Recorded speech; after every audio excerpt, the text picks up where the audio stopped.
Good evening to the delegate from Canada, and good morning to the delegate from Canada, and good evening to all my fellow speakers and dear students, respected principal, dear colleagues, dear friends, students, and participants.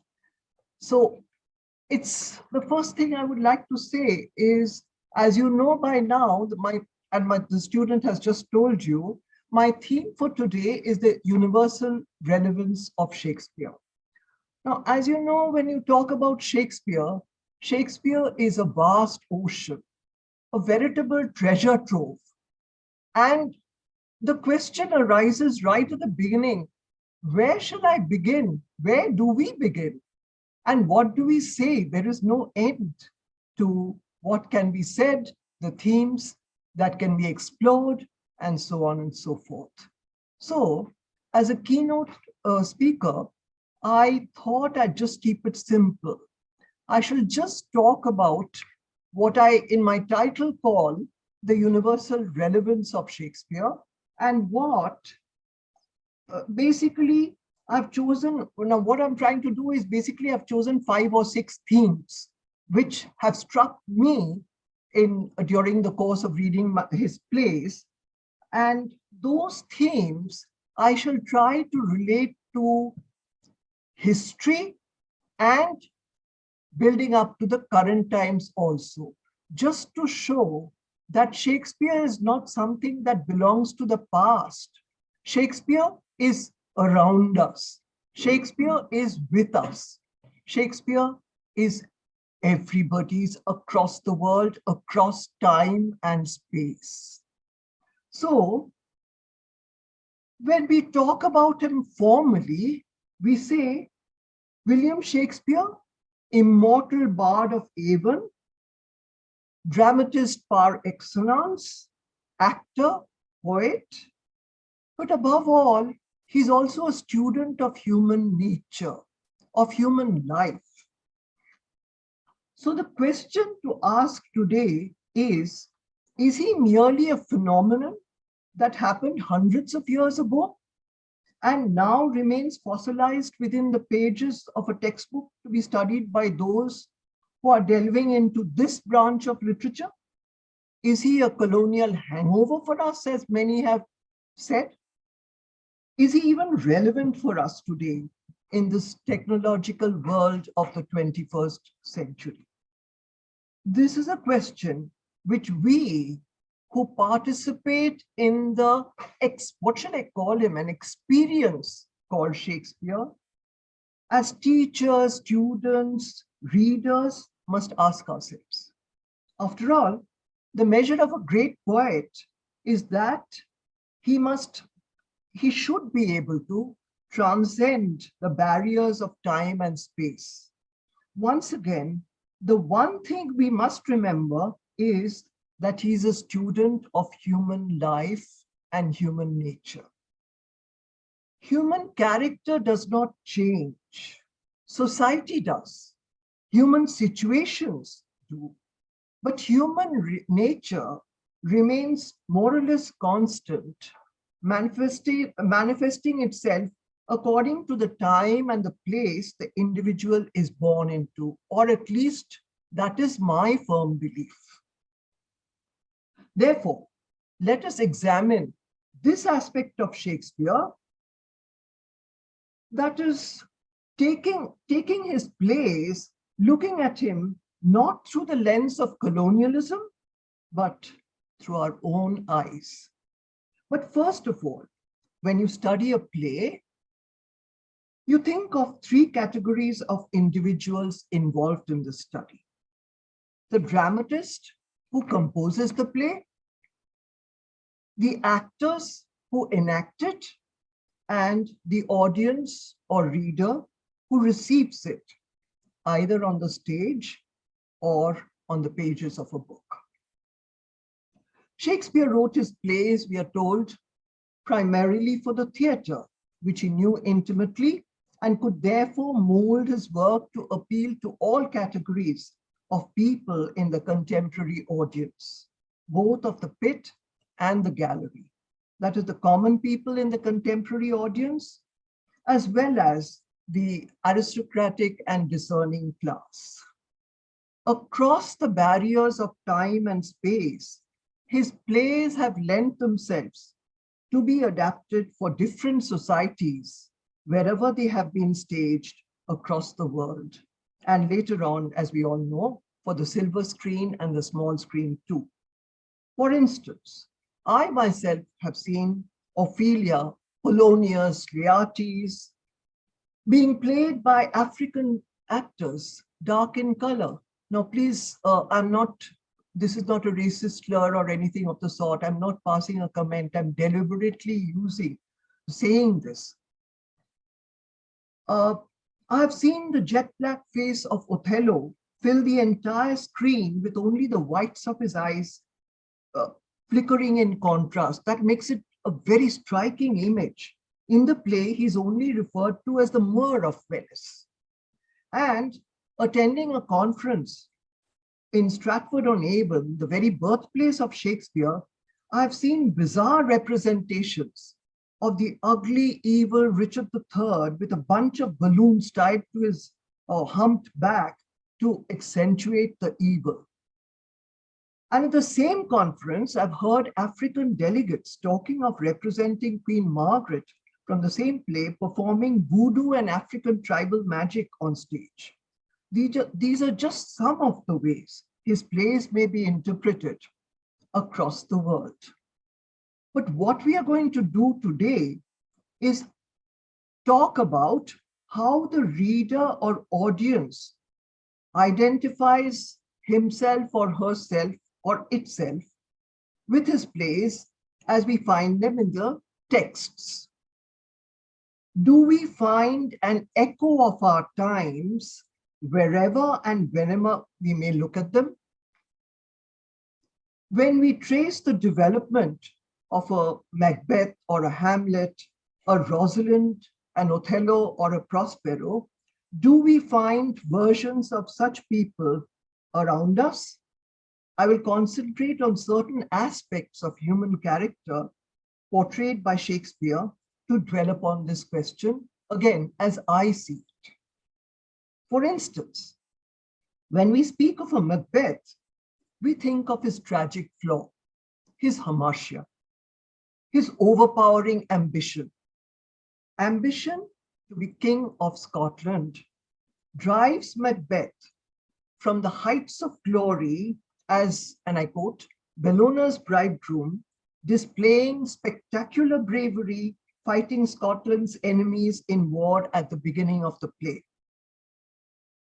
It plunges him into a career of crime, egged on by his devious, scheming wife, who is thinking of the prophecies of the three witches. They collectively symbolize, externalize the evil temptation that leads to the terrible downfall of a once great tragic hero. And I quote, "Blamest thou art and cawdor, and shalt be what thou art promised," proclaims the diabolical Lady Macbeth, referring to the three prophecies of the witches. There is no maybe or can be. The dictum is shall be. And Macbeth becomes the willing tool in her evil machinations, no matter what the means to achieve the throne may be. Now here, once done, there is no looking back. He strides from murder to conceal his original crime, from killing the king, thought of as God's representative on earth by the medieval theory, to that of his friend and fellow general Banquo, who suspects him as the individual responsible for the murder of King Duncan, a guest in his castle. Banquo must be killed to secure the throne and conceal his guilt, according to Macbeth. And Banquo says, and I quote, "Thou hast it now, king, cawdor, Glamis, all, and I fear thou playedst most foully for it." Banquo has said these words to himself. But he remains quiet because the same witches had also prophesied kingship for his son. Therefore, he is a picture of ambition and greed once more. The senseless slaughter of the innocent, helpless Lady Macduff and her children follow. He plunges into his country into civil war. The people of Scotland suffer and bleed till at last punishment must be meted out to this butcher of Scotland by Macduff. Lady Macbeth commits suicide, overcome by the horror of what she has turned her once glorious husband into. Now, this apparently archaic story of crime and evil power-mongering within a Scottish castle, is it not representative of power-hungry, avaricious politicians in their one-eyed ascent to the top? Is it not representative of the criminalization of politics throughout the ages, everywhere, whether in so-called democracies or in dictatorships? A singular quest for power at the cost of the welfare of the masses. And power becomes the ultimate weapon. I will because I can, and no one dare question me. And once wealth and power have been achieved, the wave of crime continues by the men at the helm, together with their minions, plunder and rape of innocents, exploitation of the land's resources, an unending chronicle. Unfortunately, unlike in the Shakespearean play, justice is not always meted out at the end, and such career criminals often continue to prosper at the helm of power. Another recurring theme in Shakespeare's plays, closely related to the first one, is that of usurping the throne from its rightful owner or his successor or successors by scheming individuals. We see it in Macbeth seizing the throne through his murder of King Duncan, thereby depriving Duncan's natural heirs of their legitimate right to the throne after their father's murder. It reappears in Hamlet, in Claudius's murder of his brother, the king, seizing the throne, the Queen Gertrude, and the reins of power over the people of Denmark, thereby depriving Prince Hamlet of his rightful succession to his father's throne and the company of his glorious father, and of course, his mother who turns traitor to his father's memory as well. As the ghost cries out to him, and I quote, "Thus was I sleeping by a brother's hand, of life, of crown, of queen, at once dispatched, cut off even in the blossoms of my sin, no reckoning made." Oh, horrible, horrible, most horrible. The same theme recurs in As You Like It, in the banishment of the rightful duke and his successor to the forest of Arden by his scheming brother after he usurps his position at the helm of the state. And again, in The Tempest, in Prospero's exile on the magic island of Caliban after his brother Antonio usurps his position. The same brother he loved and to whom he had entrusted the daily affairs of governance. That same traitor stole the ear and hearts of the people and by foul play seized his position. There is, therefore, the repeated theme of unrightful challenge to the laws of primogeniture and legitimate claim to succession to the position of authority across a wide gamut of Shakespeare's plays. Palace politics and criminal scheming for unlawful accession to the throne have been part of history. in every country, including our own. And today, when the era of kings and princes is over in most parts of the world, we find examples of the toppling of democratically elected governments by power-hungry dictators or by the military junta. A recent example was in Myanmar. Earlier in history, we witnessed such cases in Spain, Germany, Italy in the 20th century. In our own country, we have seen many such examples. Members of the ruling party being bought off by a scheming opposition, gross examples of forced trading, and so on. In short, once again, the ugly face of politics at its very worst, with a total neglect of the masses whose elected representatives they claim to be. And we think to ourselves, how universal, how prophetic were the words of Shakespeare expressed in the immortal soliloquies and speeches of his characters.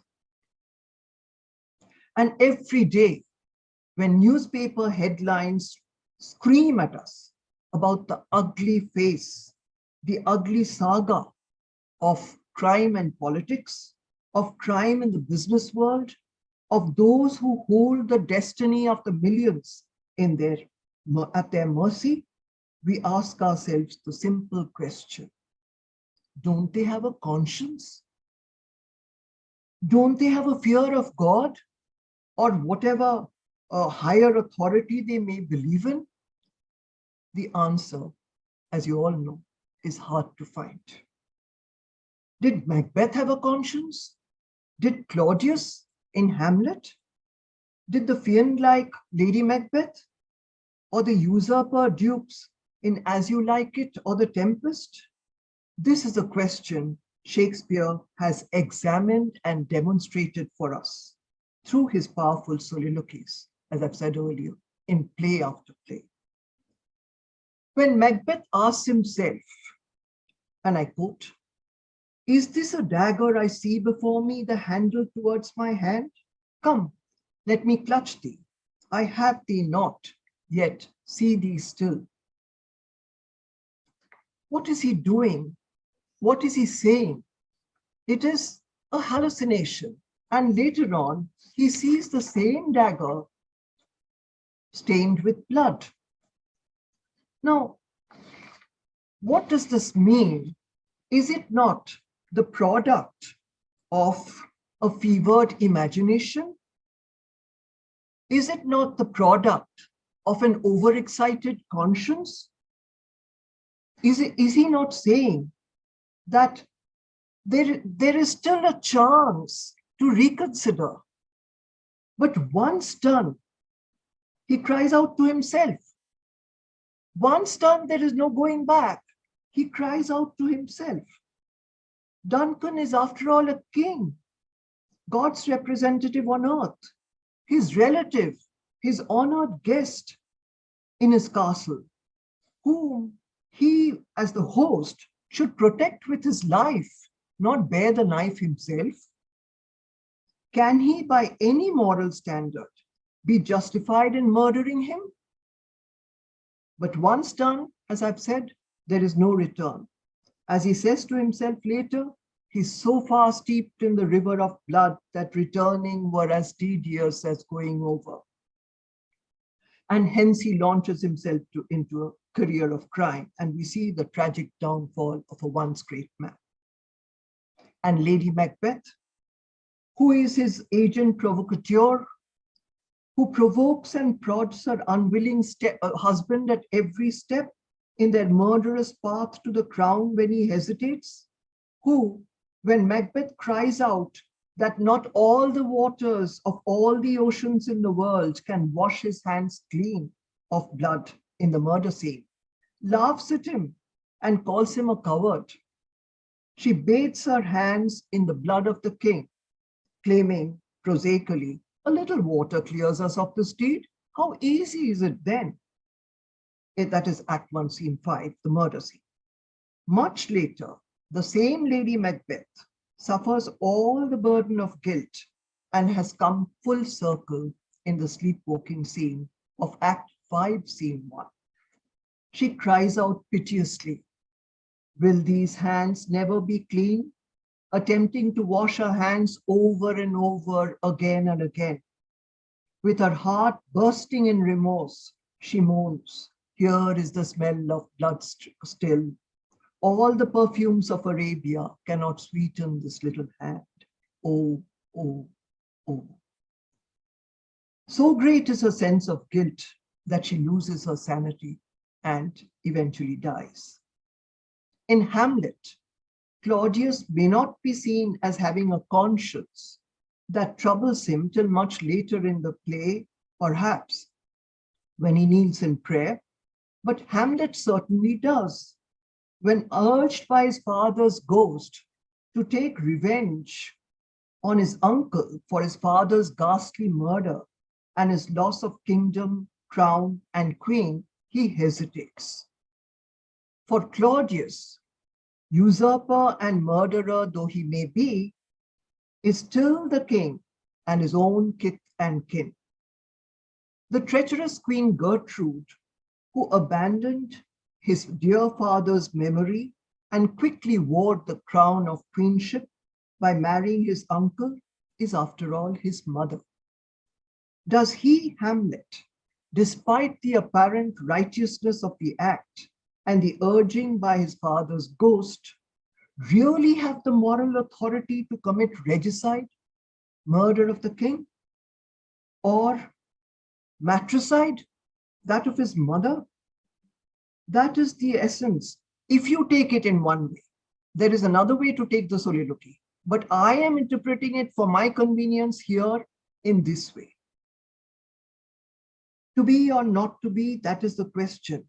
Like I said, on one level, it may be interpreted as to act or not to act. That is, to continue, and I quote, "to suffer the slings and arrows of outrageous fortune, or by taking arms against a sea of troubles, and by opposing, end them."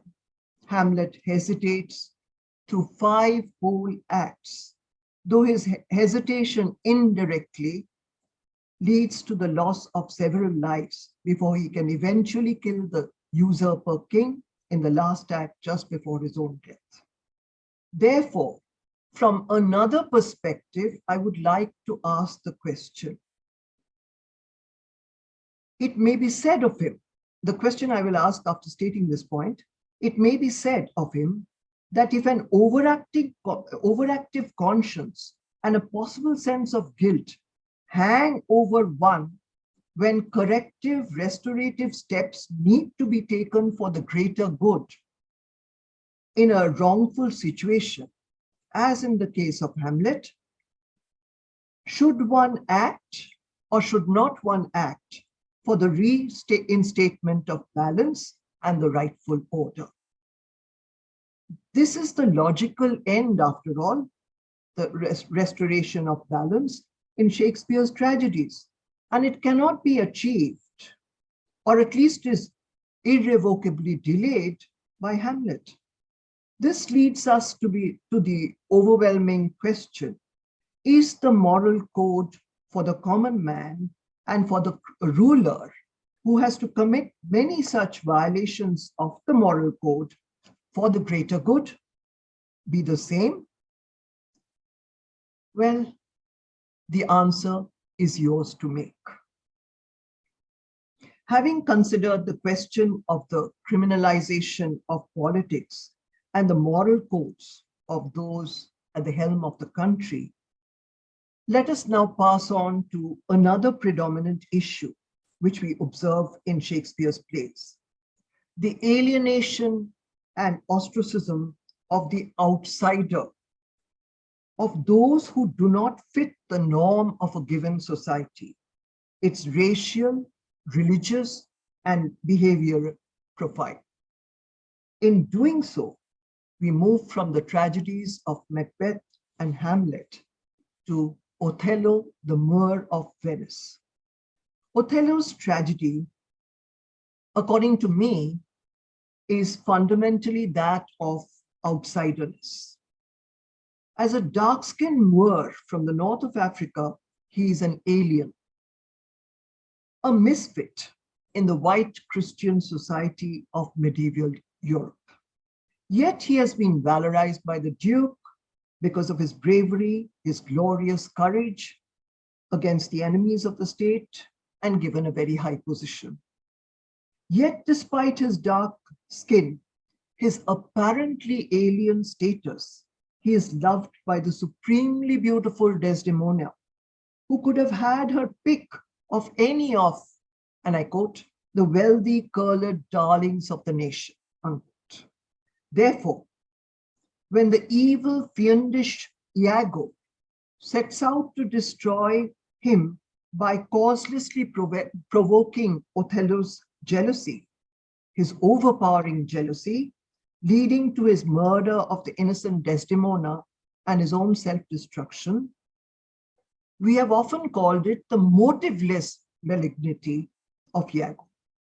But may we not also view Iago's horrible crime as his supreme rejection of the dark-skinned outsider, of depriving him of the privileges he enjoys despite his apparent outsiderness, which Iago feels he has no right to enjoy?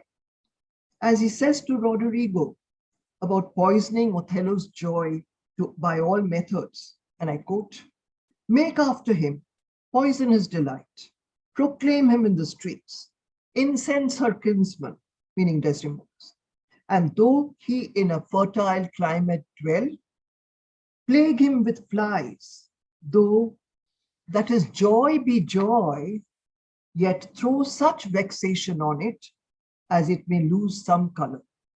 And he wakes up Brabantio with the following words, and I quote, "Zoom, sir, you're robbed. Your heart is burst. You have lost half your soul.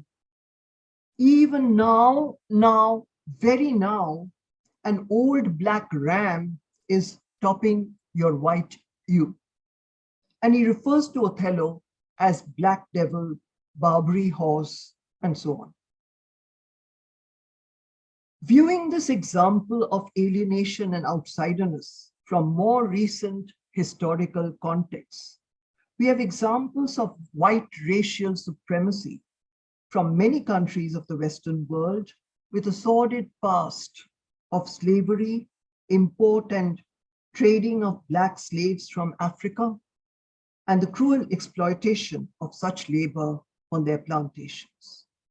In the Rainbow Society of South Africa, we have the glorious example of Nelson Mandela's fight against apartheid, of racial discrimination and denial of basic rights to blacks by their white rulers and so on. So the burning issue raised by Shakespeare has not died down even today.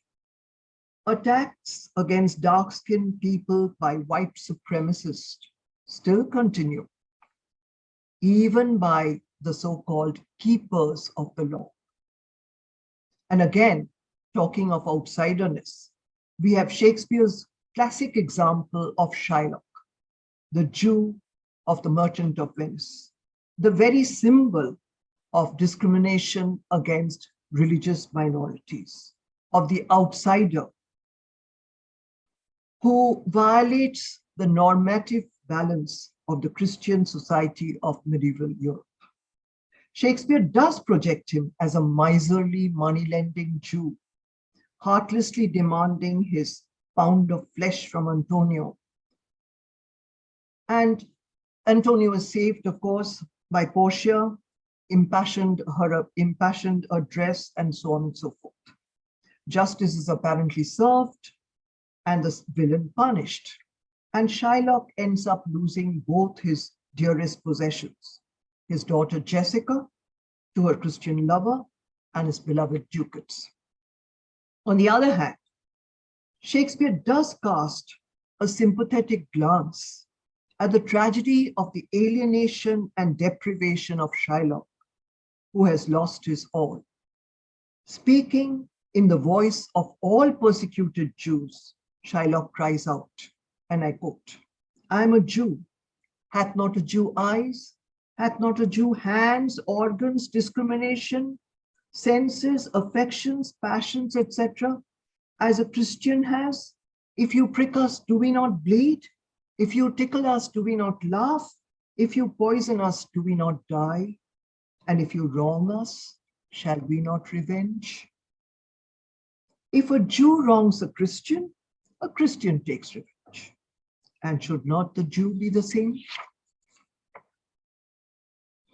I had once watched a British presentation on this theme in a one-man show using Shylock as the art symbol of the history of persecution of Jews across the ages, from the Bible to the horrifying example of the Holocaust during the Second World War, Hitler sending 6 million Jews to the gas chamber and concentration camps in his fiendish pursuit of Aryan supremacy.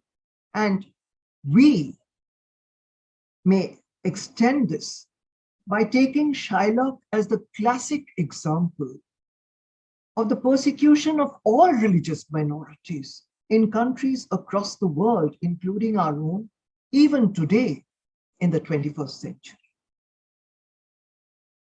And when we speak of exploitation by the white man, do we not remember the history of colonization, so aptly and beautifully described by Shakespeare in The Tempest? In Prospero's ill treatment of Caliban, the so-called noble savage in his own habitat, it is Prospero, according to me and many others, it is Prospero who is the outsider to the island, and yet he attempts to establish his supremacy over the island's original inhabitants, even through Ariel's merciless pricks and taunts. Caliban cries out in protest, and I quote, "This island's mine, by Sycorax my mother, which thou takest from me." And later he says, as an apparent reference to the cultural and linguistic colonization of the native by the usurper, he says, and I quote, "You taught me language, and my profit on it is I know how to curse you. The red plague rid you for learning me your language." As an echo of Shakespeare's great prescience, is it not a stark reminder of how we colonize the land, the culture, the ways of our tribals or aborigines everywhere in the name of civilization? Thus, we may conclude by saying that Shakespeare's prophetic vision has swept over us at every stage, in every arena of life. For the great seer that he is, he has not only probed into every aspect of the human mind, from its greatness and nobility to its flaws and weaknesses, but also into every strata of society. Being a rare and true poet and prophet, he has neither judged nor condemned. He has merely held up the mirror to human nature and to society, leaving us to draw our own conclusions. Wordsworth had said, "Much it grieves my heart to think what man has made of man." And Shakespeare, through his vast panorama, has examined the discrimination that has been the plague of society through the ages, racial, religious, gender, and so on.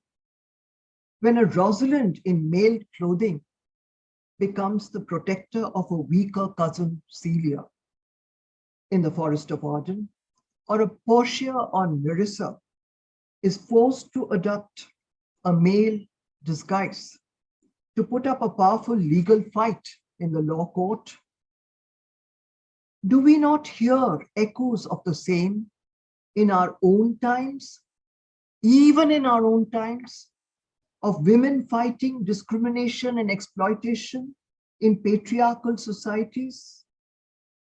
As I've said, even in today's liberal world.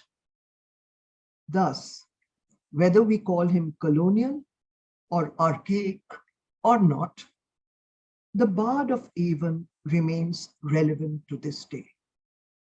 We hear his voice echo in our hearts and minds across the corridors of time, and that indeed is the hallmark of a great poet. The Bard of Avon will neither go away nor die down. He's here to stay. Thank you.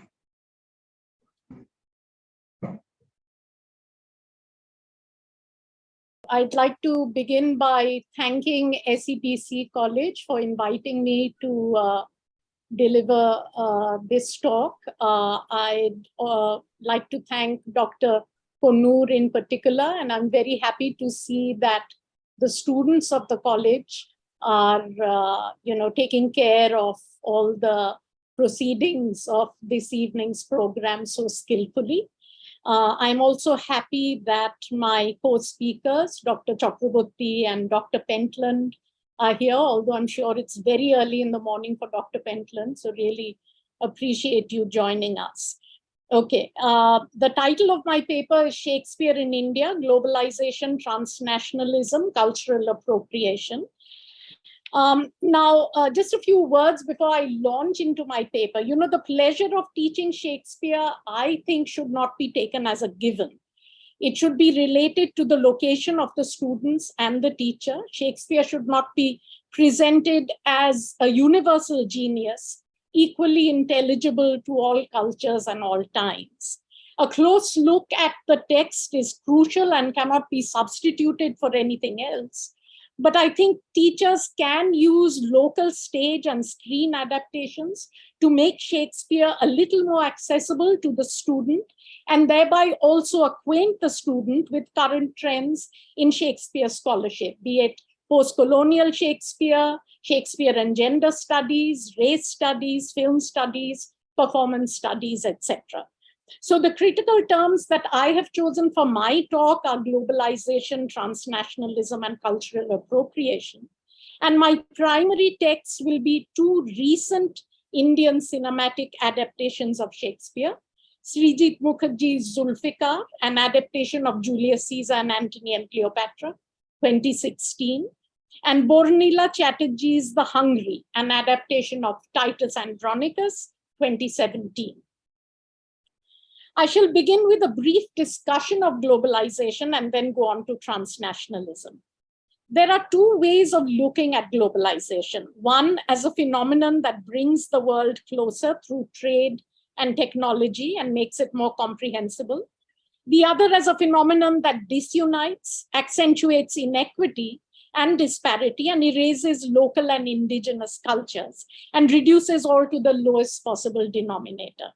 The reality of non-Western regions is inadequately examined in the formulation of the globalization paradigm very often. Rather than enhanced knowledge of the lesser known, globalization tends to pick up a few elements that may be common or recognizable and constructs through them the fallacious picture of a world that is comprehensible and one.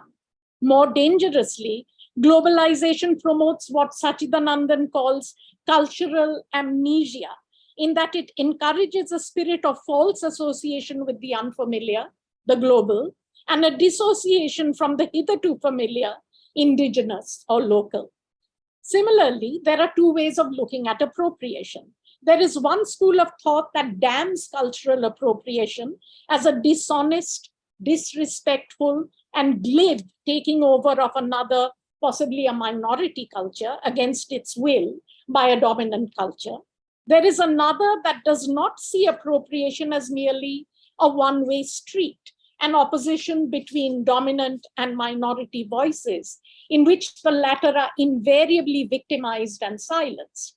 Instead, it sees it as a dynamic interaction between two mutually defamiliarized forces, as Huang and Rivling put it, that leads to new insights about both. The latter view of cultural appropriation resists globalization's at times easy binaries, easy demarcation between local and global, between reverential and oppositional. Shakespeare, as we know, is increasingly marketed as a global brand through performance, cinema, cultural festivals, and academic events such as the SAA, the WSC, and in fact, this event in which we're all taking part. What Dennis Kennedy calls the eternal malleability of his works facilitates the adaptation of his works in many disparate cultural formations and locations. I should like to posit, instead of the term global, tainted as it is by notions of hegemonic homogeneity, terms like intercultural or transnational, which diminish hierarchization, recognize indigenous traditions, and give agency to the non-Western culture that adapts Shakespeare.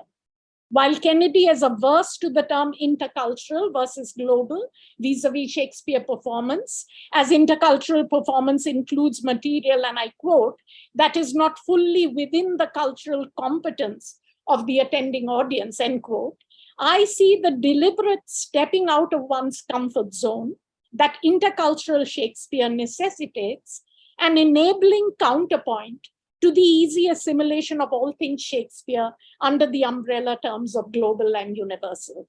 The partial incomprehension that every transnational intercultural performance entails, no matter what be the audience or the viewer's location, makes the appreciation of cultural difference inevitable and the serious work of comprehension a tribute to the indigenous culture that refashions Shakespeare.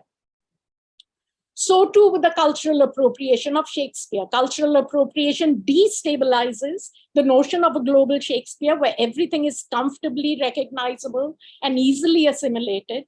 Cultural appropriations, as do intercultural adaptations, jolt us out of our comfort zones and become a space in which Shakespeare is not just an entity to be unethically deployed against his will, but is both self and other. Shakespeare is not robbed of agency in such productions. He collaborates, he intervenes, as Wang and Rivling put it.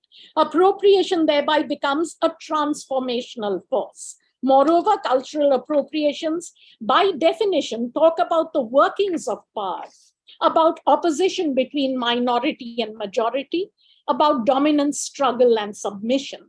Something an intercultural or global production of Shakespeare may not necessarily do. I'll just begin my PPT.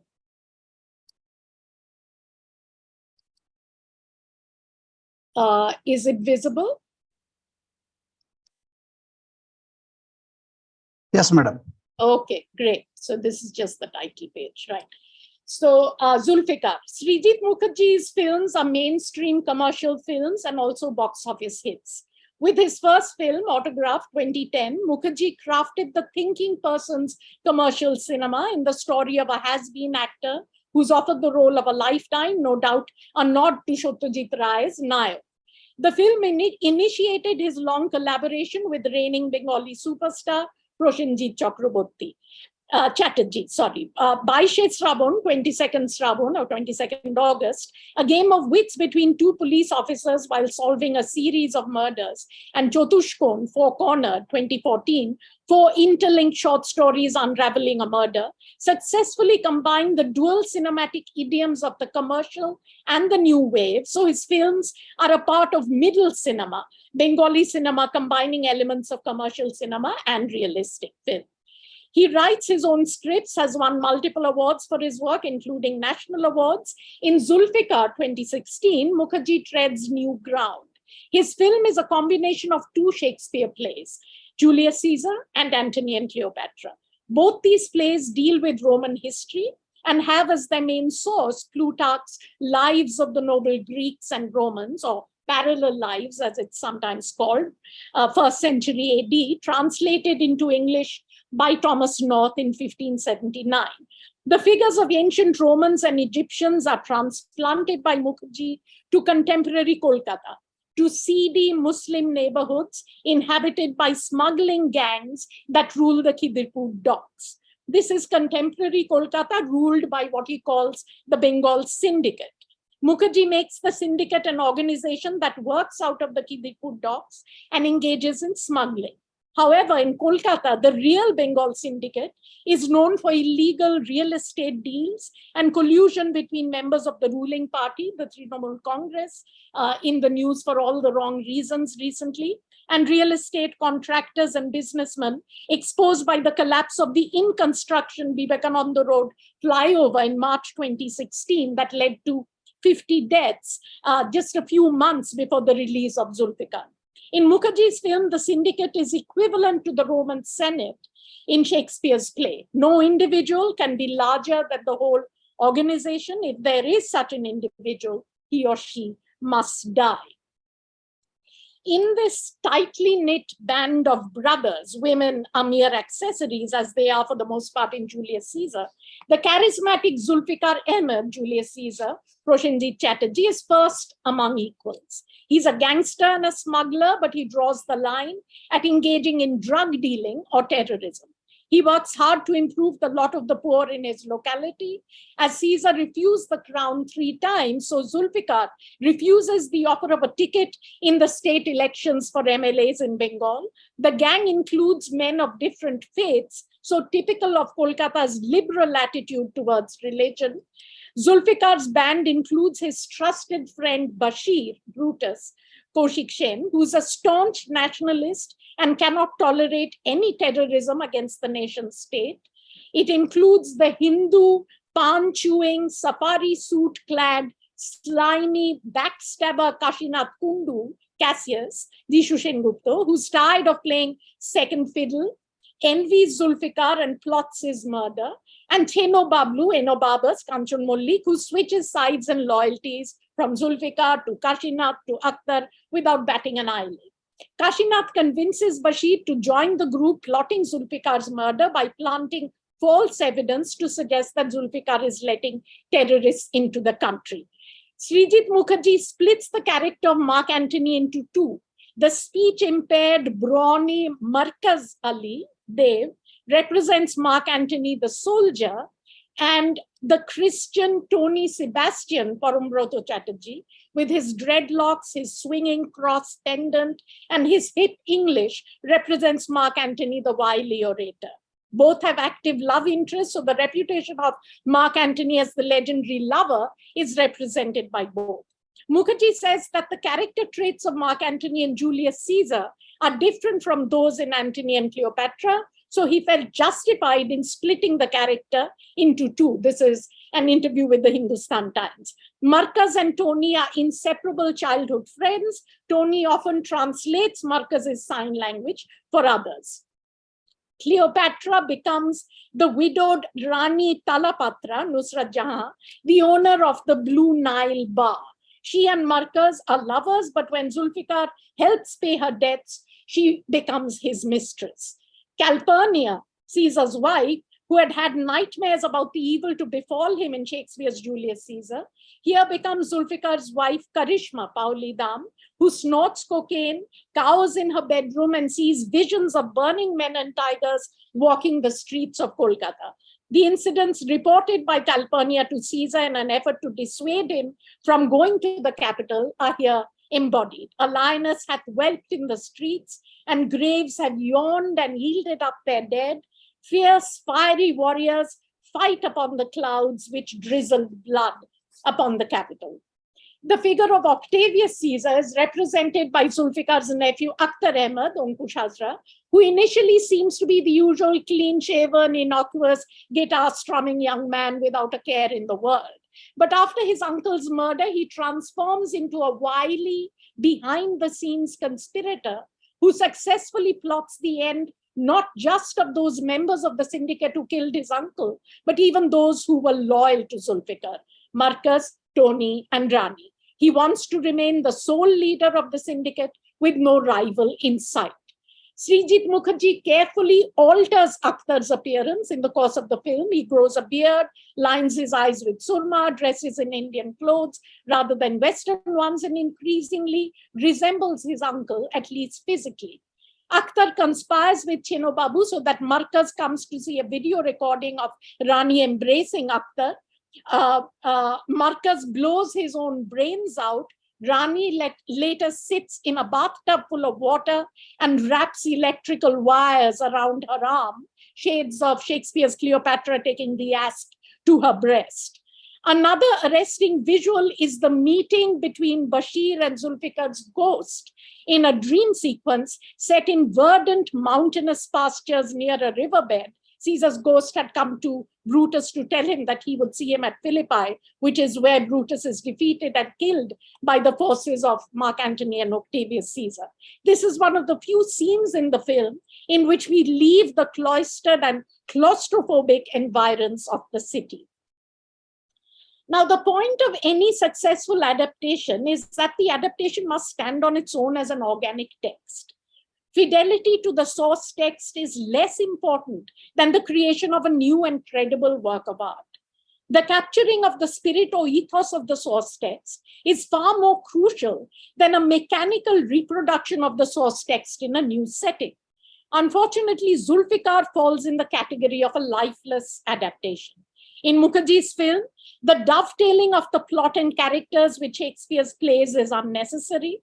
Rather than dissipating the audience's interest over a host of characters, Mukherjee would have done well to focus on a handful of them. The omission of the 15 years between the assassination of Julius Caesar, as described in the play of the same name, and the love affair between Mark Antony and Cleopatra, as recounted in Antony and Cleopatra, is a glaring gap. This historical hiatus is airily dismissed by Srijit Mukherjee in an interview. It's only that I've removed 15 years from the history of Rome, he says. However, the absence of a lapse of years also leads to the completely inappropriate and unconvincing romancing of Markaz and Rani immediately after Zulfikar's murder.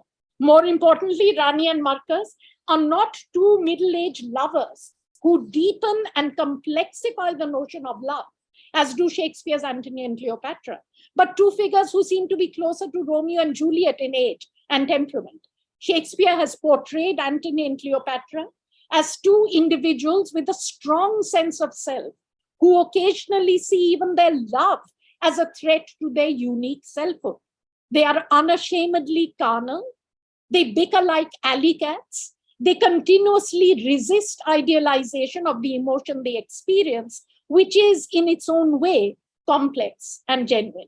Markaz and Rani exhibit none of this depth and resonance. Their relationship is tinny and superficial by contrast. Music plays a major role in any Indian cinematic adaptation of Shakespeare. Think of the Baul and Sufi strains in Apurna Sen's Arshinogo, Romeo and Juliet, that I've written about elsewhere, or the cabarets and wedding Mehndi songs of Vishal Bhardwaj's Makbul, Macbeth. In Mukherjee's film, however, the music is used as in any other commercial Bengali film. Anupam Rai's music distracts rather than adds to the main storyline. The tension that is built up after the murder of Zulfikar is meaninglessly dissipated by a love duet, Katakuti Khala, playing noughts and crosses, picturized on Markaz and Rani soon after. The two lovers on a boat in a deserted building, in the dockyard surrounded by their gun-toting security guards, play act at shooting each other, something that will happen in actuality when Markaz discovers at the end that Rani has been unfaithful to him. The song and its picturization trivialize their relationship and the random violence of the world they inhabit. While Apurna Sen criticized the nefarious commercial deals of the new Kolkata in Arshinogo, Mukherjee is more interested in glamorizing crime and the underworld in his film. He boasts in an interview that Zulfikar is the first Bengali film to deal with the underworld. Quote, "It's a tribute to the Godfather. Never has anyone made a Bengali film set against the backdrop of the underworld," end quote. However, Mukherjee's depiction of the underworld has none of the raw grit, the slick editing, and rapid pace that a film like Vishal Bhardwaj's Omkara an adaptation of Othello, or even popular Hindi films like Company have. What Mukherjee does succeed in is in the portrayal of the city. Contemporary Kolkata, seedy, dirty, and corrupt, not the genteel Bhadralok Kolkata drawing rooms of Satyajit Ray, plays an important role in the film. Mukherjee spends quite a bit of time in his film mapping the physical details of the neighborhood the syndicate members live in, a low-income, mainly Muslim neighborhood, housing sex workers and sleazy bars like the Blue Nile Bar. In Zulfikar, there is a bike race that plays out in the dead of night on Kolkata's new flyovers, lit up with blue neon lights, the pride of the ruling Trinamool party. After the killing of Zulfikar, Markaz and Tony both repeatedly intone, Bashir Bhai kabhi galat nahi hota. Bashir Bhai is never wrong, never lies. Echoing Mark Antony's "For Brutus is an honorable man," in Caesar's funeral oration, managed to whip the crowd into a frenzy and begin a riot. Let the party begin, says Tony, paraphrasing Mark Antony's "Cry havoc and let slip the dogs of war," as armed hooligans rush into the narrow by-lanes and beat up innocent traders and shopkeepers. A gunfight breaks out between Markaz and Tony's supporters and those of Bashir and Kashina. Bullets are sprayed from buildings that have graceful wrought iron grills representing Kolkata's colonial architecture, the Kolkata of the past, and the adjacent empty building lots which will have skyscrapers that dwarf and gradually replace the older Kolkata. So you see these two, versions of Kolkata caught in this gun battle. The globalized world in this film is pictured through smuggling and possible terrorist infiltration and the changing contours of the city.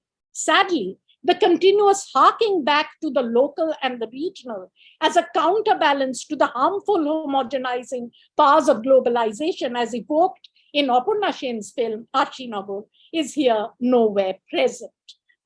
I move on to The Hungry. Bornila Chatterjee's 2017 Hindi and English film The Hungry is an adaptation of Titus Andronicus in the unlikely setting of a North Indian wedding between rich industrialist families. Tathagat Ahuja, Titus, played by Nasiruddin Shah, is no martial hero, but an aging, corrupt patriarch just out of jail. Tulsi Joshi, Tamora, played by Tiska Chopra, the widowed daughter of his friend and business partner, is convinced that Ahuja is responsible for the death of her elder son, Ankur Alabas, played by Suraj Sharma, who was being groomed to lead the joint agrochemical business venture and suddenly committed suicide 2 years ago on New Year's Eve. Hatching a plan in cahoots with Arun Kumar, Aaron, played by Neeraj Kabli, her lover and Tathagat's right-hand man, Tulsi makes Tathagat's drug-addled son, Sunny, Saturninus, played by Arjun Gupta, besotted with her. In Shakespeare's play, Saturninus is, of course, the deceased Roman emperor's son. We see that while Shakespeare initially tries to make distinctions between Titus's honor-bound family and the dissipated older son of the emperor, Chatterjee tars them all with the same brush. Tulsi and Sunny plan to wed. During the pre-wedding festivities, Lavinia, played by Shayani Gupta, Tathagat's daughter, who was Ankur's girlfriend, dances a seductive cabaret and then has her tongue ripped out by Chiron, played by Antonio Akil, Tulsi's younger son, for insulting his mother. Early the next morning, Tulsi discovers the mutilated Loveleen and hangs her with a party skirt after a show of horrified sympathy. A maid, Meena, played by Savita Rani, tells Tathagat the truth behind Loveleen's death, and the lit lamp meaning Chirag in Hindi, in Loveleen's room points Tathagat towards the perpetrator of the crime. Tathagat captures Chirag and confronts Arun Kumar, who's been responsible for killing Ankur and disguising it as a suicide at the behest of Tathagat, but is now helping Tulsi's younger son escape. Arun Kumar is knifed and killed by Meena, the maid, while stating that he has served both families, the Ahujas and the Joshis, faithfully. Chirag is strung up with his mouth taped up, and Tathagat begins cooking the wedding feast. Only after Sunny and Tulsi have devoured the many amazing carnivorous delicacies Tathagat has cooked for them does he reveal Chirag's severed head beneath a cloche.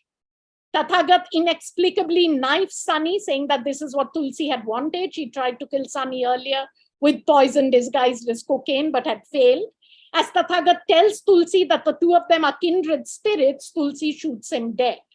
Stray goats come in and eat the remains of the feast, marked by huge organs and outsized spare ribs, continuing the visual image chain of pigs and goats grazing in the fields, spliced with shots of the mutilated Loveleen crawling through the undergrowth like an animal.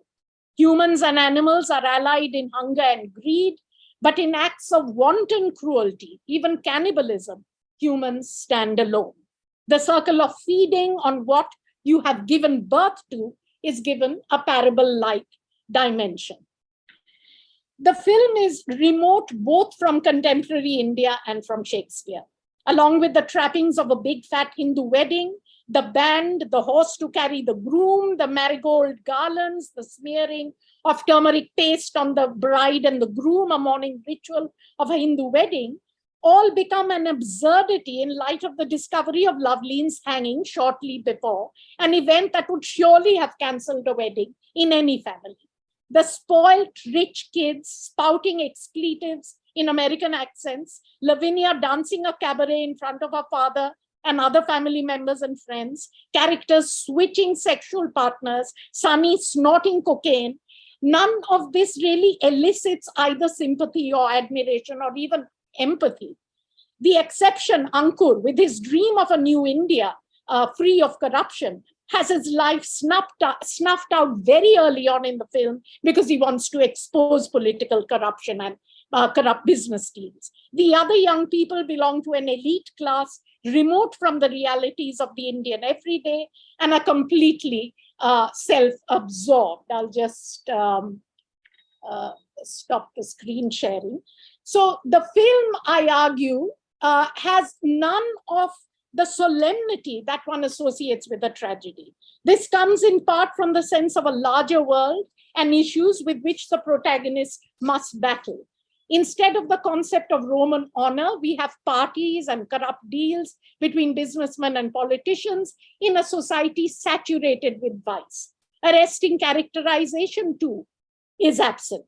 The deadpan and listless Arun Kumar and Tulsi have none of the verbal dexterity and boastful malevolence of Aaron and Tamora and Titus Andronicus. Unlike Shakespeare's Titus, who battles Tamora and all she stands for from the beginning of the play, Tathagat aligns himself conspicuously with his soulless adversary. We are kindred spirits, he tells Tulsi, even as his wheelchair-bound, oxygen-masked wife looks on, and is not depicted as a conflicted tragic protagonist struggling to make difficult choices. The all-encompassing nature of corruption in the society portrayed in the film does not set up the complex conflict between a set of rigorous Roman values based on family honor and revenge with its alternative, the world of Titus, Lavinia, Marcus, and Lucius. A life, its alternative being a life full of dissipation and wanton violence, the world of Saturninus, Tamora, her sons, and Aaron. And in the process calls the rigidity and inflexible nature of the former world, the world of Roman values, into question. The play, one of Shakespeare's early efforts, is admittedly full of flaws. It bears its dependence on classical sources heavily and clumsily. The violence is savage and unremitting. No act of savagery appears to be taboo. However, it does give a clear sense of disparate values in perpetual conflict in the days of the dying Roman Empire. Julie Taymor's 1999 cinematic adaptation Titus, with its postmodernist pastiche, nimbly mixes discotheques and crumbling Roman architecture, modern sports cars and Roman armor, and battle formations. The film, boasting of powerhouse performers Anthony Hopkins and Jessica Lange, has a vitality that Chatterjee's film sorely lacks. Tamore's adaptation is true to the story and characters of Shakespeare's play, but its style makes it a contemporary cinematic classic. So in this paper, we've seen how these two recent Indian films, one in Bengali, the other in Hindi and English, both by Bengali directors, challenge or showcase the notion of a global Shakespeare in varying degrees. Srijit Mukherjee's Zulfikar is faithful to the original Shakespeare text, but this proves to be a shortcoming rather than a virtue. In Mukherjee's hands, fidelity becomes mechanical reproduction, the dovetailing of characters' names and relationships with their Shakespeare counterparts, the clumsy juxtaposition of two plays, Julius Caesar and Antony and Cleopatra, the ignoring of the 15-year gap in Roman history, and the trivialization of the relationship between Antony and Cleopatra, Marquez and Rani, are huge flaws. The world it portrays is neither organic nor plausible, and the film does not stand on its own as an independent and organic work of art. The same is true of Chatterjee's The Hungry, which is true neither to Shakespeare nor to its Indian setting. In many ways, the more globalized and least localized or less localized of the two films, it nevertheless presents a Delhi that is difficult to recognize, a Delhi that does not encourage comprehension or critical engagement on the part of the viewer. The characters are not presented as relatable or sympathetic, something that Shakespeare accomplishes even with a character like Aaron in Titus Andronicus, who, as a precursor of Iago, delights in evil for evil's sake. Witness his words to Lucius, "Even now I curse the day wherein I did not some notorious ill, as kill a man or else devise his death. But I have done 1,000 dreadful things as willingly as one would kill a fly, and nothing grieves me heartily indeed, but that I cannot do 10,000 more." But the same man demonstrates a paternal fondness for his newborn biracial child that Titus himself had not shown to his grown son. Aaron says, "I'll make you feed on berries and on roots and fat on curds and whey and suck the goat and cabin in a cave and bring you up to be a warrior and command a camp." None of the characters in The Hungry demonstrate any multifaceted roundness of representation. So to return finally to the terms in my title, globalization, transnationalism, and cultural appropriation, we can see how these films attack with different degrees of success the myth of Shakespeare being universal and equally intelligible to all cultures and all times. At the same time, though, through the interaction of the text and the filmmaker's adaptation, they make Shakespeare appear more accessible to an Indian audience, and in particular to Indian students. By expressing a clash between different values, as with Zulfikar's values and those of Kashinath Kundu, Julius Caesar and Cassius, and later Octavius Caesar, and clothing the film in the garb of a gritty contemporary Kolkata with its ruthless, randomly violent politics, the syndicate being a veiled reference to the corruption of the ruling party in Bengal, Mukherjee's cultural appropriation of Shakespeare helps to highlight contemporary urban ills. The film Zulfikar, with all its flaws, does succeed in one thing, in challenging the hegemonic assumptions and oversimplifications of the ultimately unhelpful term global Shakespeare. The Hungry, by being true neither to the Shakespeare text nor to the Delhi milieu in which it is set, fails, in my view, in the work of both transnationalism and ethical cultural appropriation. It appears to present a globalized veneer. The lifestyles of the families it represents have more in common with the privileged lifestyles of the rich and famous the world over, and it misses out on the significant local coloring that lends depth and diversity to every adaptation. Both films, unfortunately, do not have the tragic resonance that a Shakespeare tragedy invariably gives us, and this is something that they have, unfortunately, in common. Thank you.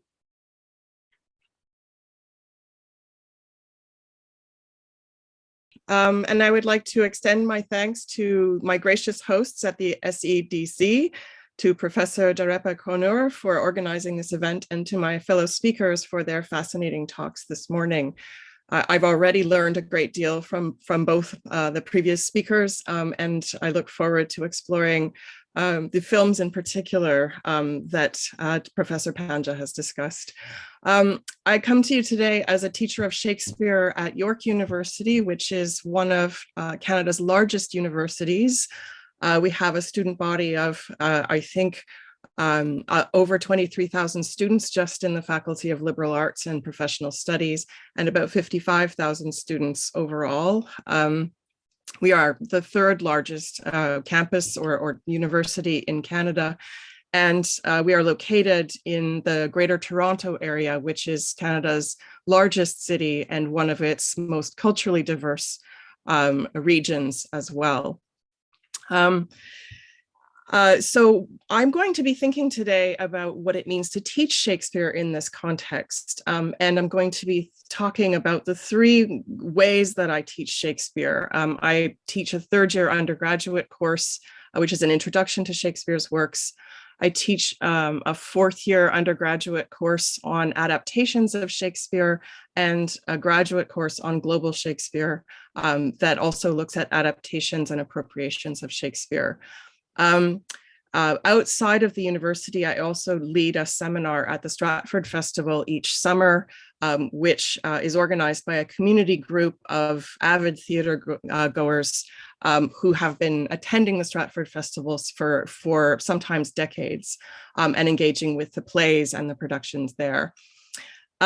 So in many ways, there will be intersections between my talk and some of what Professor Panja has been talking about in terms of the need for close attention to the text and engagement with contemporary local productions of Shakespeare. In my case, I will be talking a little bit about Canadian productions of Shakespeare and how they take up contemporary conversations around issues of social justice, of race, as social class, Indigenous voice, and representation, and so forth. So my talk is maybe a little bit less formal than what we've just heard, and I will be probably departing from my script a few times. But I want my remarks to sort of cover the possibilities of Shakespeare, the place of pleasure in the classroom, but also of unpleasure or of anger and resistance in the classroom as well. One of the things that I think is most important about teaching Shakespeare, particularly in a culturally diverse setting like Toronto, where English is, of course, the language of teaching, but where students may come from families where English is not the first language, and they may or may not have come up through the Canadian education system. It's important to be able to listen to your students, to find ways of reaching students who may not be as familiar with Shakespeare or who may have encountered Shakespeare in ways that make him less relatable than I would like him to be for them. So in the second half of my talk, in particular, I will be talking about some of the ways that Shakespeare is being produced, adapted, rewritten, and challenged in Canadian theatre, and how Canada's largest repertory theatre, the Stratford Festival, is responding to ongoing conversations about access, equity, and representation in Canadian theatre. What I'm interested in here is the overlap or the connections that can be made between the ways that we teach Shakespeare in Canada and the way that Shakespeare is being produced in Canada, in Canadian theatres, the kinds of conversations that intersect between the classroom and the stage, or even Canadian film as well. Because I think very similar conversations are happening both in the theatre and in the classroom about whose poet or whose playwright Shakespeare is, who should be playing Shakespeare on the stage, whose stories should be told when we put Shakespeare on the stage, and whether Shakespeare belongs as a sort of in the historical past, or what it means to contemporize Shakespeare, to make Shakespeare speak to us in our particular contemporary moment. So one thing I will say is there are sort of two key elements to the way that I teach Shakespeare. And one of them is a constant sort of process of thinking about how to use Shakespeare to empower students, or how to bring students to Shakespeare in a way that gives them a sense of power in relation to Shakespeare. Shakespeare in high schools in Canada is taught as a kind of colonial legacy, right? We inherited a colonial education system. I think that's not unlike the Indian context as well. That was molded by British settlers here. And so high school students are introduced to Shakespeare very early on, and he's a centerpiece of our educational curricula. But it's not always taught in a way that students feel empowered in relation to him, right? They encounter him. He's difficult to read. He's old-fashioned, and he's not always seen as someone who is writing to speak about their experiences or problems that they will be encountering in their families or in the broader culture today.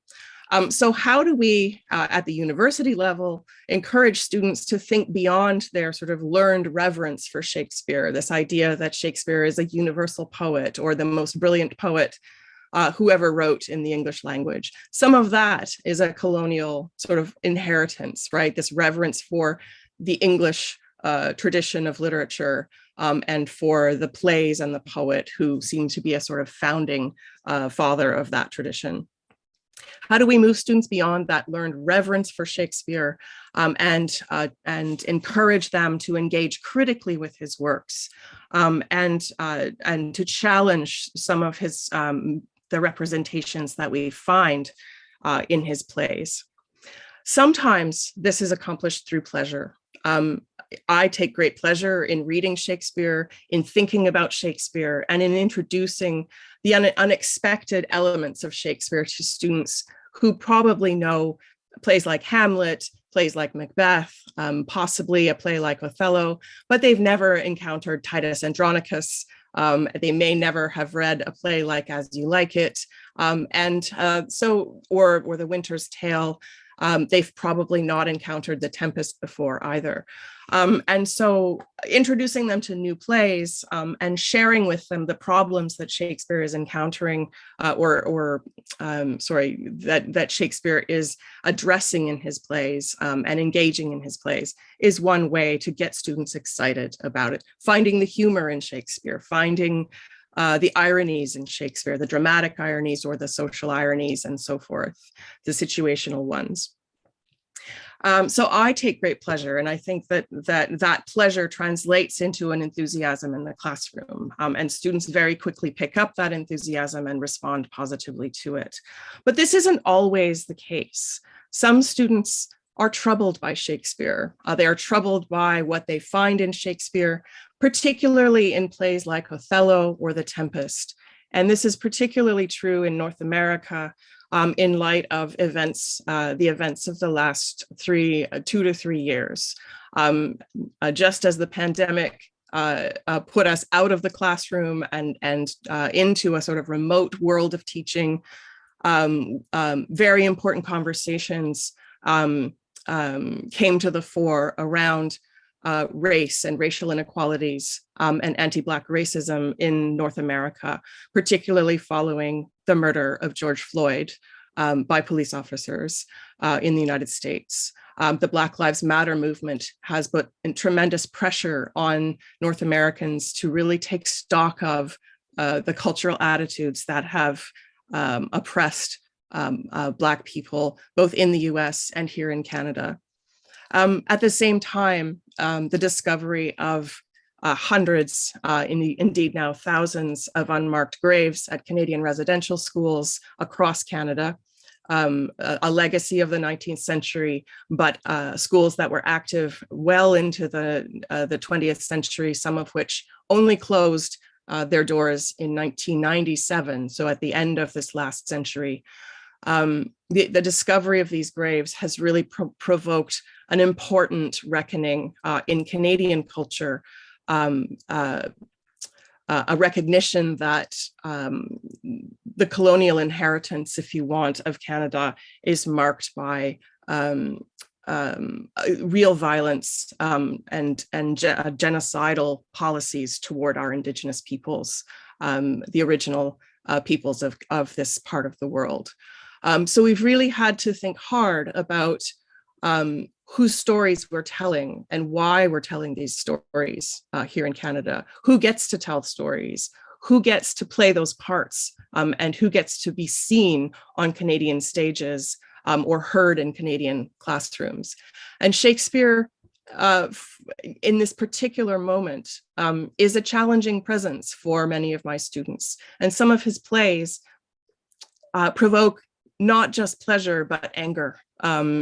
Particularly, I think, a play like Othello, with the racial epithets that we find, so provocatively put out by Iago and Rodrigo in the opening scenes, but also the latent and in some ways pervasive racism that we find in a society that is otherwise considered, or was considered in Shakespeare's time, to be a cosmopolitan space. Venice was celebrated as a space of justice, of cosmopolitanism, of a cultural meeting ground between East and West, North and South in Shakespeare's time.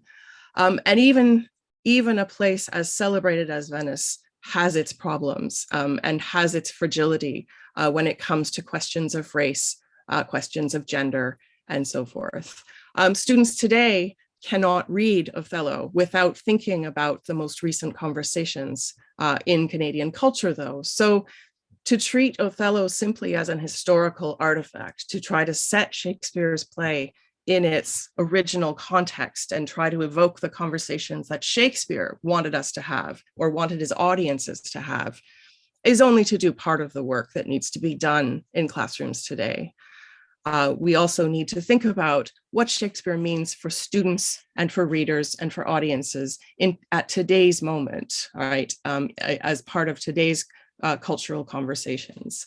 And that makes for some difficult subject matter in the classrooms. It means that my job is not just to teach, but also to listen and to attend to student responses, to find ways to empower my students to challenge what they find in Shakespeare, what they find so difficult in Shakespeare, to write back to Shakespeare, either in the form of an essay that takes on questions of race and representation, or gender and representation, or through rewriting and adapting his plays for their own purposes. And so this brings me to the three ways that I teach Shakespeare to my students.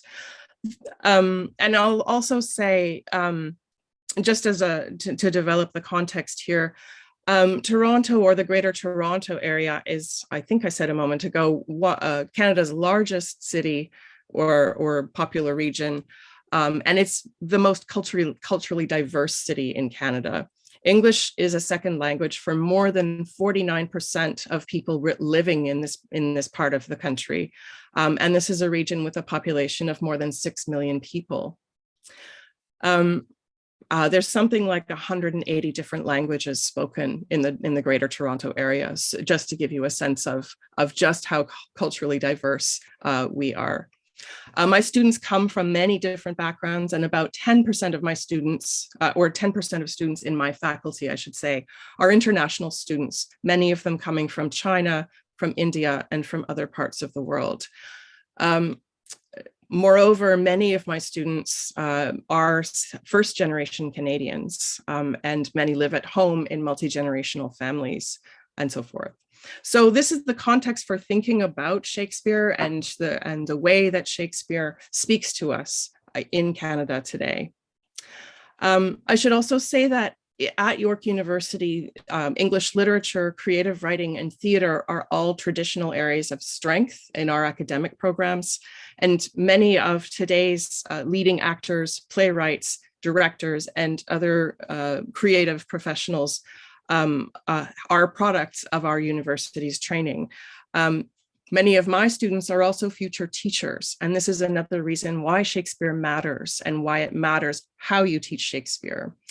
Because ideally, I will be giving my students tools to go out into the classrooms and to make Shakespeare more engaging and more relevant, perhaps, to young students who are encountering him for the first time. So there are three approaches that I take to teaching Shakespeare.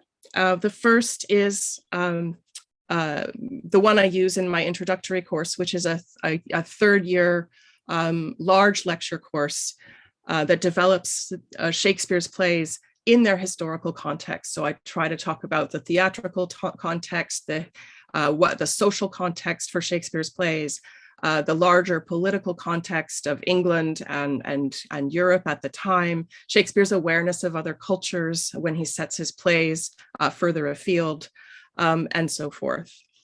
I'm also very interested in developing ideas about genre in this course, introducing students to the idea that a comedy does certain kind of cultural work, a tragedy does other kinds of cultural work, and the history plays are very much concerned with what it means to be English or to be British at a time when Shakespeare's own contemporaries are working out these problems for themselves. So there I'm really trying to develop readings of Shakespeare's plays in relation to the issues and events that he himself was responding to, or the events and issues that shaped the kinds of stories he chose to tell. So this is to see Shakespeare as a politically engaged writer and a socially engaged writer, a writer aware of the larger conversations that are going on around him and participating in them and seeking to change or to shape those conversations. The other courses that I teach concern adaptations of Shakespeare and reworkings of his plays in various formats, usually film and theater. And I choose film partly because it can be difficult to get students into enough theater productions to see Shakespeare performed live. And I do think that it's really important that Shakespeare be seen in performance, that his words be spoken and embodied by actors. And so we read plays, we watch films, and I'm very concerned also to give students a sense of the global reach that Shakespeare has today and to set that also in some sort of context. So we do international films. We look at Kozintsev's Hamlet from 1964, the Russian adaptation of Hamlet that was so critical of Stalinist of Stalin and his legacy in Russia. We look at Kurosawa's films, his King Lear, or Ran, or his Throne of Blood, for example. We also do films like Vishal Bharadwaj's Hyder, his adaptation of Hamlet, or Omkara, which is you will know, of course, a very powerful adaptation of Othello. I try to choose films that will allow students to think across different cultural contexts and think about how Shakespeare is made to tell stories that are important to us in today's world as well. And it's important to me also to think about Shakespeare as a global author, right, or as a global figure whose works are being constantly challenged and reworked and appropriated and made to tell new stories, just as Shakespeare turned his own sources into new kinds of stories for his audiences. So this is, of course, to see Shakespeare as an appropriator, as a reworker, as an adapter of other people's texts as well. And this, I think, is really important because students come to my courses often thinking that Shakespeare is a genius who took these ideas out of his own head, right? Who invented the human or who invented all of the stories that he told. But this is not in fact true. He was a working writer. He was someone who borrowed from other writers, who saw the importance of particular stories, the popular appeal of certain stories, and used those to bring audiences into the theater and bring them into conversation in his own time. This, I think, empowers students to also see that they can do the same thing. And so in my adaptations courses, I encourage students to write their own adaptations of Shakespeare. Once we've read, we spend nearly 8 months reading other adaptations or adaptations of Shakespeare by other authors and considering films that adapt Shakespeare in different cultural contexts. At the end of the course, the students, if they are inspired by what they've read, have the option to borrow strategies from these authors like Tom Stoppard or Kozintsev or Janet Sears or other authors, strategies that they've used to adapt Shakespeare for their own purposes, borrow those strategies, and then have the students write their own adaptation, tell their own story using techniques, characters, plot lines, and other elements of Shakespeare's plays, making Shakespeare their own and a resource for them to tell stories and give voice to their own experiences as much as possible. This, I think, is hugely important, to bring Shakespeare off his pedestal and to see him as a conduit for important conversations that we need to be having today. Now, the third context for my teaching of Shakespeare is in leading the Stratford Seminar Society, which is a community organization that meets at the Stratford Festival each summer. And it's made up of avid theater goers who have sometimes been attending the festival for decades. And it's in recent years, last 4 years or so, that I have been arranging to bring students from York University to the Stratford Festival as part of this seminar, to expose those students to professional productions of Shakespeare, and also to the conversations that are happening around how Shakespeare is being performed in Canada today. And so I realize I have a ton of material here prepared, but I think what I'd like to do is move forward to talk about how I teach the contemporary adaptations of Shakespeare. Well, I've talked a little bit about that, but also what it is that's been happening at the Stratford Festival in recent years. And this is in a context of a conversation in Canada about what it means to put Shakespeare on the stage at this Lives Matter, at this moment of reckoning with our treatment, Canada's treatment, that is, of its Indigenous peoples, or the Indigenous peoples British, European, and there have been remarkable productions just in the last 2 to 3 years. Very recently, the Indigenous playwright and provocateur Cliff Cardinal opened the season for Crow's Theatre here in Toronto with a play called Cliff Cardinal's Radical Retelling of As You Like It. A play that is alternately titled The Land Acknowledgement, a play that drew audiences back to the theater, sometimes for the first time since the pandemic began, to talk about, not As You Like It perhaps at all, but why it is we want Shakespeare when there are more important conversations that need to be had, a reckoning with our own. In terms of film, we have Yves Sioy Durand's French language Indigenous retelling of Hamlet called Mesnac, a film from 2014 that was originally a stage play in Montreal. And it centers on the story of a young Innu actor or Indigenous actor living in Montreal who receives a mysterious message calling him home to the remote community where he was born. The story or the film uses Shakespeare's Hamlet as the framework to explore the cultural traumas experienced by an Indigenous community in northern Quebec as the result of Canada's colonial policies, the destruction of family ties through the residential school system, through the intervention of government and social services, the removal of children from their families, and the suppression of Indigenous ways of life.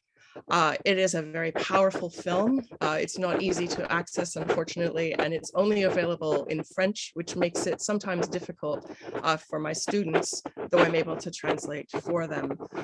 But it is a beautifully filmed production and a powerful use of Shakespeare to tell urgent stories today. There are, of course, other retellings also that are motivated by what is missing in Shakespeare, what Shakespeare hasn't told, or what Shakespeare displaces from our stages, the kinds of stories that don't get told when you focus your attention on Shakespeare.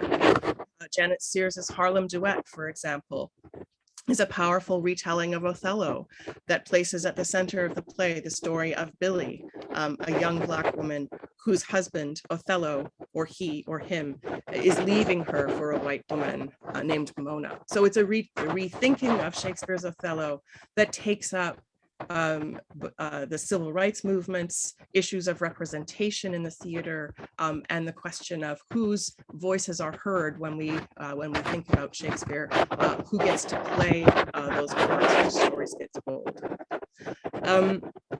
Now, while my background and training as a teacher of Shakespeare is almost wholly textual, that is, I was taught to read and to study plays as texts, as printed works, as literature, I really strongly believe that Shakespeare is meant to be acted, performed, and understood through its performance. And so in recent years, and particularly in the last 10 years or so, my teaching has been deeply informed by the theater productions that I have seen in Toronto and also at the nearby Stratford Festival in Stratford, Ontario, which is about 2 hours west of Toronto from here.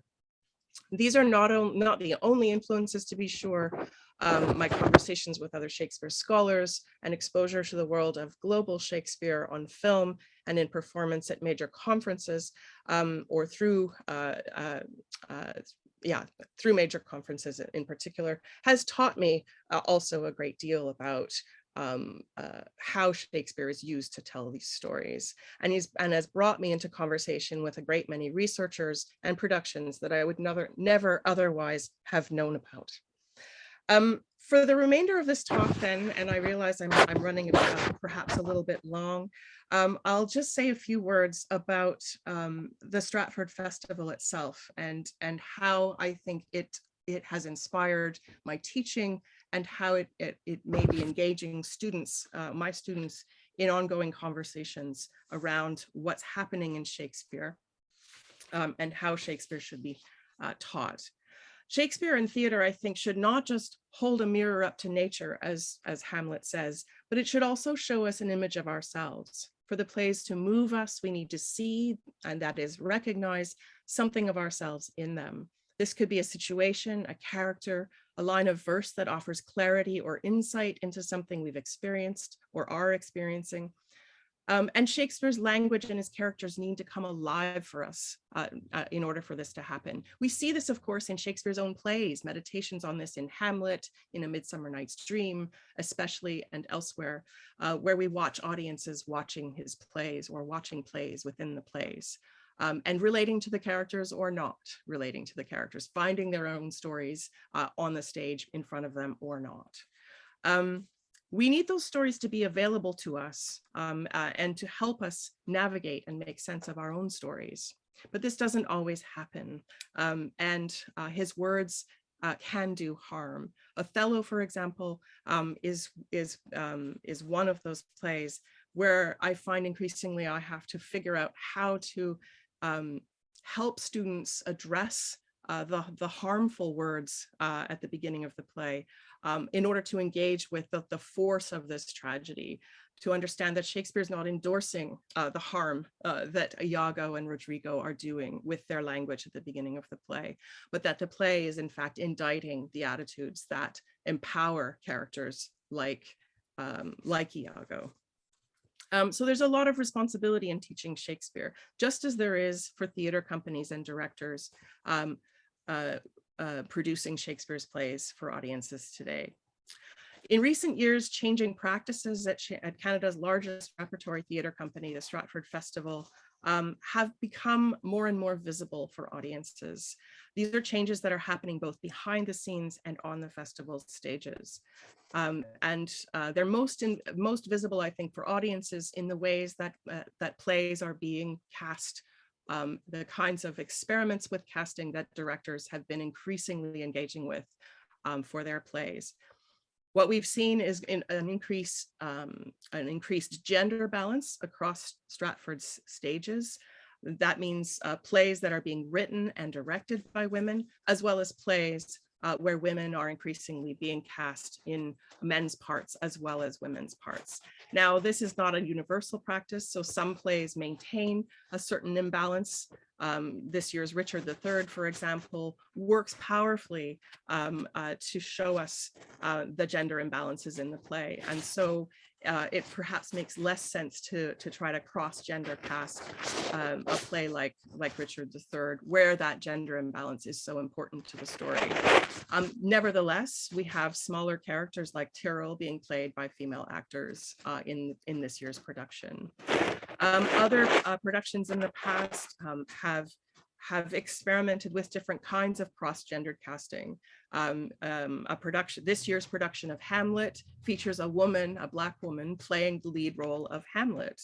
A few years ago, in 2018, we had women playing the lead roles in Stratford's production of Julius Caesar, where the roles were still gendered male, but the actors were female. At the same time, Stratford put on a production of Lady Affairs in which all kinds of gender expression were included in the production. Men were playing women's parts and women were playing men's parts, and characters were being queered and relationships were being queered, so that all sort of normative gender and sexual identity were questioned through the casting practices and the rewritings, small rewritings of Shakespeare's play. We also had in 2018 a production of The Tempest, in which the lead character Prospero was played by the late and great Henry to great acclaim. The role there was changed so that Prospero became Prospera, much like Helen Mirren did a few years ago as well.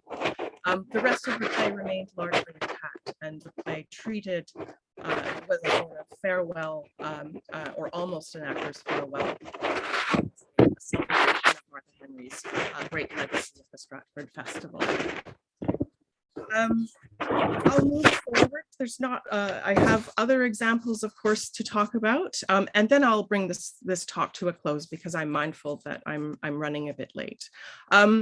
The other really important change or area of change for the Stratford Festival is increasingly the practice of colorblind or color conscious casting in their plays. Not simply the practice of ignoring the actor's skin color, but of casting with an awareness of equity, making sure that actors of color are cast in leading roles as well as supporting roles. And that a production features several Black or racialized characters across a range of roles. Casting also with an awareness of language, so that you are careful that when you cross-racially cast a character, that the language of the play or the situations of that play don't create unintended ironies or meanings that might be harmful. Early examples of this would be Robert Lepage's play Coriolanus, which saw the lead role played by Andre Sills, a veteran stage actor who had never played a leading role in a Stratford production. Since then, we have seen several productions really work to create equity and to diversify the casts in meaningful ways. This year, we have Stratford's production of Hamlet, which features a Black woman, Amaka Ume, in the role of Hamlet. And we have several other plays at the festival featuring Black actors in prominent and leading roles. This is really a first for the Stratford Festival, as far as I can tell. In Richard III, we have Andre Sills playing Buckingham, Michael Blake playing Clarence, Jessica Hill playing Lady Anne, and David Collins playing Stanley, and several other characters as well, played by actors of color.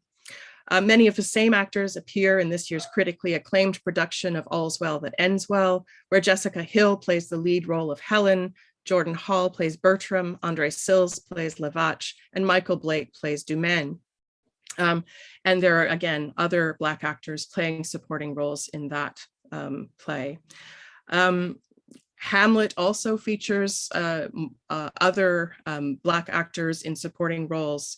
And all of these productions, and we have a production of Little Women in which Jo, the character of Jo, is played by a Black actor as well. these are major improvements in terms of representation, access, equity in the stage. And they are the product of ongoing conversations about practices that previously excluded actors of color from leading roles or made them feel marginal within the workings of the festival. So this has been an ongoing process of addressing inequities and injustices within the theater community.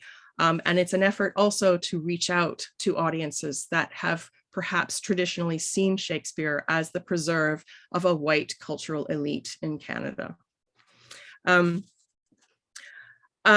Indigenous actors, directors, and playwrights are also playing an increasingly important role in the Stratford Festival and in Shakespeare, in addressing Shakespeare's legacy on Canadian stages.